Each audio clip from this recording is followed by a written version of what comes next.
அண்மைச் செய்தி. மேற்கு வங்கத்தில் பயிற்சி மருத்துவர் படுகொலை விவகாரத்தில் நீதி கேட்டு போராட்டம் நடைபெற்று வருகிறது. முதலமைச்சர் மம்தா பானர்ஜிக்கு எதிராக போராட்டக்காரர்கள் முழக்கங்களை எழுப்பி வருகிறார்கள். அண்மைச் செய்திகளை பார்த்து வருகிறோம். விவரங்களோடு இணைந்திருக்கிறார் மூத்த செய்தியாளர் கணபதி. இன்று காலையிலிருந்தே தொடர்ந்து போராட்டம் கட்டுக்கடங்காமல் இருக்கிறது. தொடர்ந்து 15 நாட்களுக்கும் மேலாக போராட்டம் நடைபெற்று வருகிறது. தடைகளை தகர்த்து கூட போராட்டக்காரர்கள் இன்று போராட்டத்தில் ஈடுபட்டாங்க. தொடர்ந்து தற்போதைக்கு கூட அங்கு நிலவரம் என்ன? உயிரிழந்த பயிற்சி மருத்துவருக்கு நியாயம் கேட்டு பல்வேறு மாணவர் அமைப்புகள் இன்று கல்கத்தா நகரத்திலே போராட்டம் நடத்தி வருகின்றன.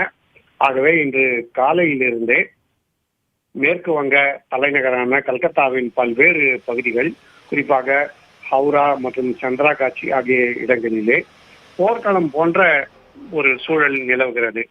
தொடர்ச்சியாக தண்ணீரை பீச்சி அடிப்பது, தடியடி நடத்துவது, கண்ணீர் புகை குண்டுகளை வீசுவது என மேற்கு வங்க காவல்துறை மாணவர்கள் அமைப்புகளைச் சேர்ந்தவர்களை கட்டுப்படுத்த முயற்சி செய்து வருகிறார்கள்.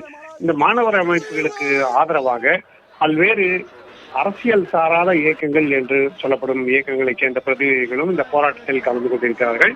ஆனால் மம்தா பானர்ஜி அரசோ இந்த போராட்டங்கள் அரசியல் நோக்கம் கொண்டவை என பாரதிய ஜனதா கட்சி, கம்யூனிஸ்ட் கட்சிகள் மற்றும் காங்கிரஸ் ஆகிய கட்சிகளின் ஆதரவாளர்கள் இந்த போராட்டத்தின் பின்னணியில் இருப்பார்கள் என சந்தேகப்படுகிறது.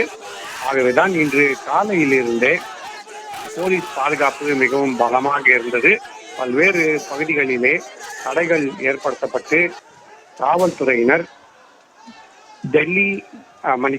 மேற்கு வங்க காவல்துறையினர் 6000 பேர் பணியில் அமர்த்தப்பட்டு கல்கத்தா தலைமைச் செயலகத்துக்கு போராட்டத்தில் ஈடுபடுபவர்கள் வந்து முற்றுகையிடாதபடி தடுத்து முயற்சி செய்து கொண்டிருக்கிறார்கள்.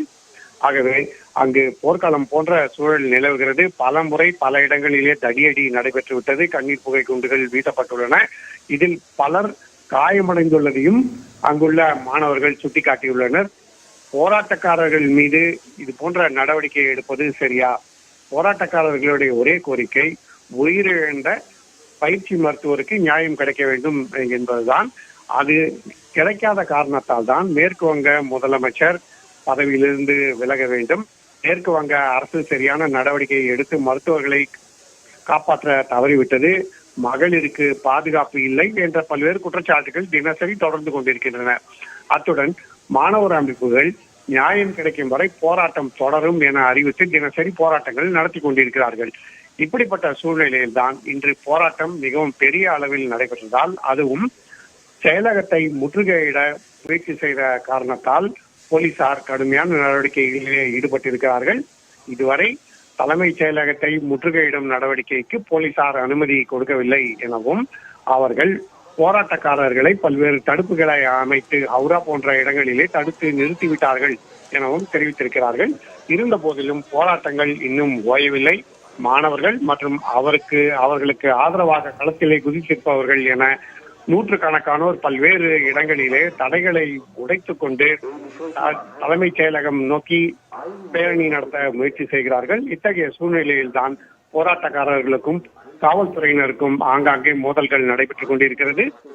இத்தகைய மோதல்களிலே பலர் காயமடைந்திருக்கிறார்கள். இருந்த போதிலும் போராட்டத்தில் ஈடுபடுபவர்கள் தங்களுடைய போராட்டத்தை கைவிட்டு திரும்ப செல்வதாக இல்லை. மீண்டும் மீண்டும் வேறு இடங்களிலே குழுமி போராட்டங்களை நடத்தி கொண்டிருக்கிறார்கள். ஆகவே இன்று கல்கத்தா நகரிலே பல்வேறு பகுதிகளிலே கடைகள் அடைக்கப்பட்டிருக்கின்றன. சாலைகளிலே போராட்டத்தில் ஈடுபடுபவர்கள் மற்றும் காவல்துறையினை தவிர வேறு யாருமே இல்லை என்கிற சொல்லும் அளவுக்கு நிலைமை இருக்கிறது. மம்தா பானர்ஜி அரசுக்கு எதிராக மிகப்பெரிய அளவிலே இந்த போராட்டம் நடந்து கொண்டிருப்பது குறிப்பிடத்தக்கது.